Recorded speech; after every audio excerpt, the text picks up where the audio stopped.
When you bring your child home for the first time, you want a baby monitor you can trust. When you choose Stork, you choose technology trusted to monitor 10 million babies in hospitals every year.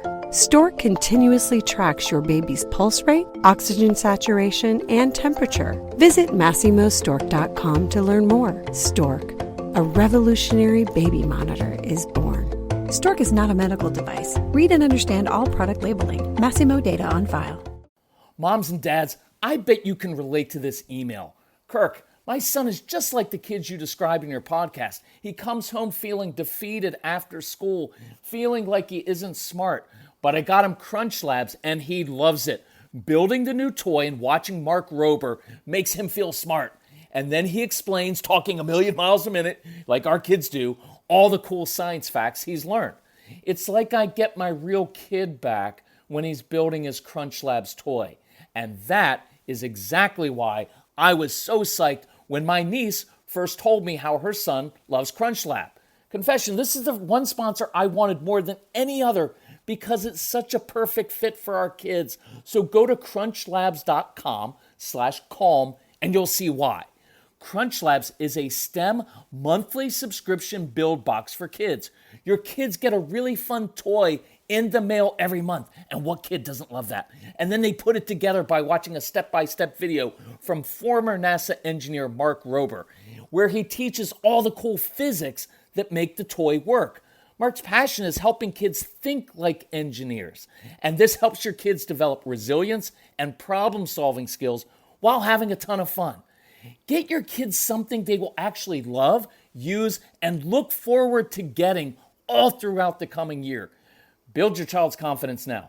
Visit crunchlabs.com/calm and get your kids Crunch Labs today. Hey everyone, this is Kirk Martin, founder of Celebrate Calm. Wanted to do a short podcast on the idea of space, giving kids space. And here's why. I'm coming to you from a hotel room somewhere, I'm not sure where, because Casey and I have been crisscrossing America for the last 3 weeks, trying to give parents very, very practical tools. And this idea comes up a lot. So I want to give you 5 quick ideas about the importance of space. So one of my favorite examples of giving kids space and also ownership of their choices is this. Let's say you've got a couple kids and one of your kids says something mean to her sister. Now, typical approach as a parent, nothing wrong with this, is to come into the room and say, young lady, you need to apologize to your sister right now.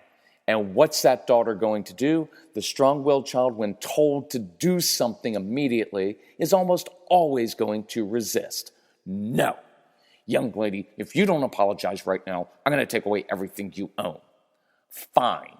Sorry, stupid sister. Right? That's what you're going to get. And for many of your kids, that's a pretty decent apology, right?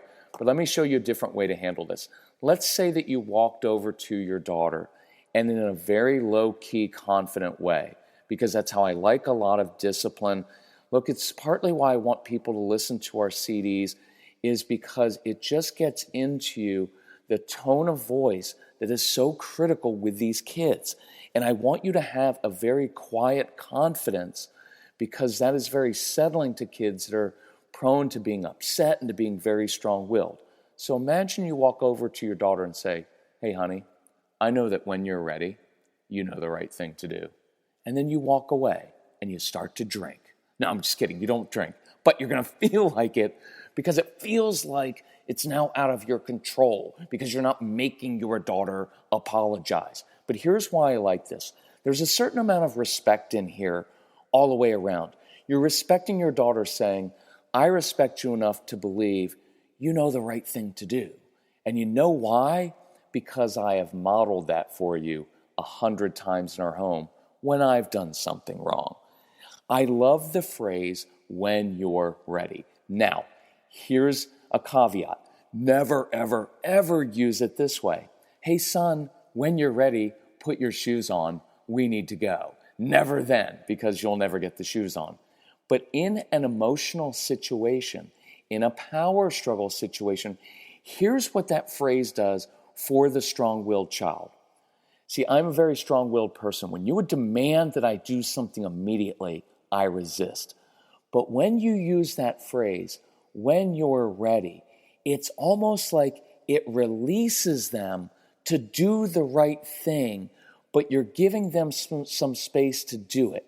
Now, here's the other hard part. You have to walk away. Now, I know in your mind what you want is, I want the apology done right now so I can check it off my list, right? So I've taught them to apologize. And the other part is you want her to say, sister, I'm so sorry I used such hurtful words. But here's the hard part about your strong-willed child. They're not always going to do things the way you want them done. She may not even apologize today or tonight, but tomorrow morning she's going to wake up and do something thoughtful for her sister as an act of contrition. And your appropriate response is to go to your daughter and say, hey, honey, that was really thoughtful. Appreciate how you did that. And then walk away because she did apologize, just not in the way that you wanted her to do it. Second example, another one with a couple girls, but this can be boys too. But let's say this is your daughter, and here's what I know about many of your kids. They're very, very particular about things. Many of your kids don't get along that well with human beings, but they love animals. So let's say your daughter's working out at the horse farm, right? And picture this, a mom and a daughter in that horse barn. And one of the things that we know about your kids is they're often very, very particular. So this afternoon, when your daughter's trying to put her riding boots on, they don't feel the right way. So she's getting all flustered, and she's starting to I hate my riding boots, and she's starting to throw them down on the barn floor, right? And you get flustered, and you say, young lady, you know what, I paid a lot of money for those riding boots. If you don't treat them with respect, you're never going to ride a horse again. And that always works really well. It escalates things, right? So imagine that you said, oh, honey, listen, I'm getting a phone call. And you step out of that barn for 2 minutes, for 3 minutes. I bet when you come back in, your daughter will have her boots on with a different attitude. Why? Because you gave her some space to wrestle with her own emotions without you standing over her. And that's really important. So, afternoon scene, doing homework with your son. And I guarantee many of you, when you correct their homework, your kids melt down or get really upset. So here's a different approach using some space. Hey, son, listen, good job on the math worksheet. Listen, I've circled number 4, number 9, number 12, and number 17. You may want to look at those. Listen, I've got to go get started on laundry. I'm going to go get started on dinner. Whatever it is, I'm going to go. If you need some help or clarification, just come get me. Let me know. And then you walk away. And now you've just given your child some space to deal with his own frustration. Otherwise, here's what it feels and sounds like. Hey, son, come here. Let me show you all the things you did wrong. Now, I'm just going to stand over you while you correct them. And I'm going to nitpick oftentimes and show you and get frustrated because it should be pretty simple. And I know you already know this, but you're not doing it the way I want you to do. Oh, can you see how frustrating that is? It's kind of like if you work outside the home and I came up and said, listen, Bill, the report you turned in is pretty good, but a few of your assumptions were off. I need you to rethink this recommendation. So I'm just going to walk back to your cubicle with you, stand over you in your cubicle, and just watch you revise this recommendation. Right? You wouldn't put up with that. You need a little bit of space. I used to give kids space to calm down. So we'd have 10 to 15 kids in our home. And over the course of a decade, we had like 1,500 kids in our home. And by the way, you can find out more about this and about us and read our personal story. If you're new to us and just found this podcast, go to celebratecalm.com and you'll find other podcasts, you'll find blogs, you'll find all kinds of free information and more about our story and philosophy and what makes us different. There's an FAQ page there you can find as well. But so we'd have these kids in our home, and I noticed they were getting upset. So rather than talk a lot, which makes them more upset, sometimes I'd do a nonverbal kind of thing.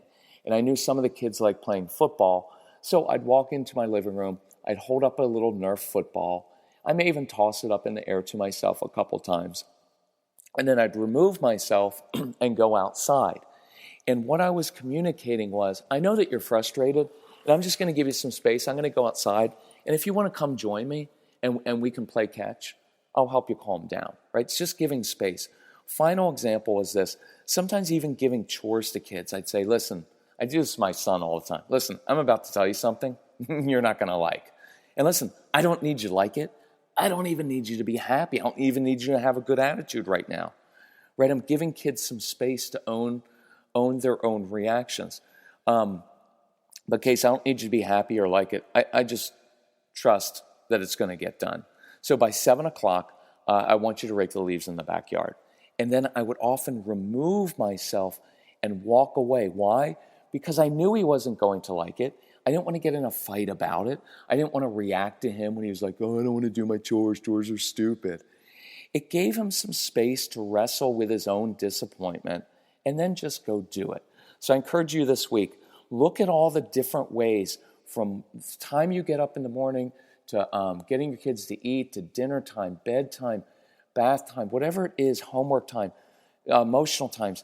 Think about the idea of space. And if we can help you in any way, let us know.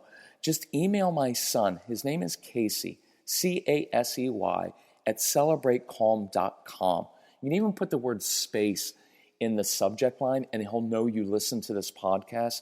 And if we can help you with anything, just let us know. We're a family like yours.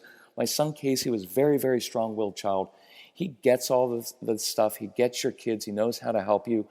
We've got a sale on some special products right now, and he'll help you with that. And he can help you even financially with things because we know some of our products are on the surface. They look very expensive. And I always do want people to have an investment because our resources are extremely helpful and practical, and they'll change your family. But if you need help financially, he'll help you with that. Just email him, or you can call him at 888-506-1871. He's super friendly, super helpful, and he'll listen to you and help your family out. But thank you for investing this time to learn how to calm your kids down and really to build a closer relationship with them through the idea of space.